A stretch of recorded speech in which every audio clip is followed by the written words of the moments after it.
Hi friends, welcome to our channel Varsha's kitchen. ఈరోజు ఇంట్లోనే హెల్తీగా పిల్లలకి మరియు పెద్దవాళ్ళకి కూడా నచ్చే విధముగా ఏ సాసెస్ వాడకుండా ఎగ్ ఫ్రైడ్ రైస్ను ఎలా తయారు చేసుకోవాలో చూద్దాం.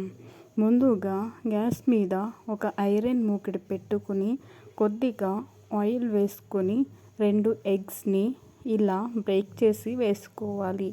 తరువాత ఆమ్లెట్ని ఇలా పెద్ద ముక్కలుగా కట్ చేసుకొని బాగా ఫ్రై చేసుకోవాలి. తరువాత ఒక ప్లేట్లోనికి తీసి పక్కన పెట్టుకోవాలి. ఇప్పుడు అదే మూకిడిలో ఆయిల్ వేసుకొని మనం ముందుగా కట్ చేసి పెట్టుకున్నటువంటి ఆనియన్స్ అలాగే క్యాప్సికమ్ ముక్కలు వేసుకొని కొద్దిగా ఫ్రై అయిన తర్వాత క్యాబేజీ ముక్కలు అలాగే ముందుగా తురుము పెట్టుకున్నటువంటి క్యారెట్ తురుము వేసుకొని హై ఫ్లేమ్ మీద బాగా ఫ్రై చేసుకోవాలి. ఇలా వెజిటేబుల్స్ అన్నీ బాగా ఫ్రై అయిన తర్వాత ముందుగా వండి పెట్టుకున్నటువంటి రైస్ని వేసుకోవాలి.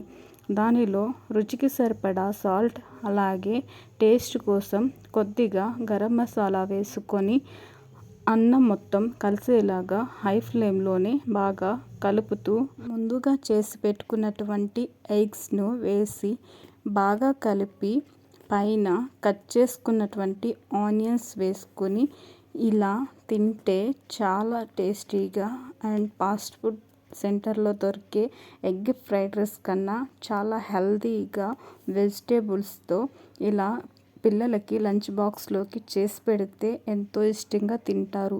అలాగే ఎప్పుడైనా అన్నం మిగిలిపోయినా ఎంతో ఇన్స్టెంట్గా ఇలా ప్రిపేర్ చేసుకుంటే చాలా ఈజీగా అండ్ టేస్టీగా హెల్తీగా వెంటనే చేసుకుని తినవచ్చు.